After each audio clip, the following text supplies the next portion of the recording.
Operation devil hunt, সারা দেশে গ্রেফতার 1308 জন।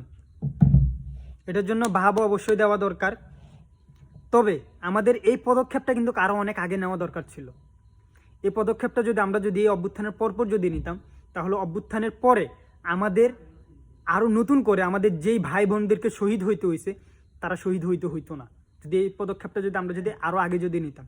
কিন্তু এখনও নেওয়াতে এটার জন্য অবশ্যই সাধুবাদ রইল। এতে ওদের যদি শিক্ষা হয়, এতে যদি সিঙ্গারা প্রেমীদের উচ্চস্বরে কথা বলা যাতে একটু যদি থামে, আমাদের বাংলাদেশের মানুষ যাতে একটু শান্তি পায়, শেখ হাসিনা যাতে ওইখানে থাক, তুই ওইখানে থাক ভাই, সমস্যা নেই, তোর দেশে আসতে হবে না, তুই ওইখানে থাক, ওইখানেই মর, নাতি নাতনি যা আছে তাদেরকে নিয়ে সুখে শান্তিতে থাক। তারপরও দয়া করে বাংলাদেশের মানুষগুলো একটু শান্তিতে থাকতে দে,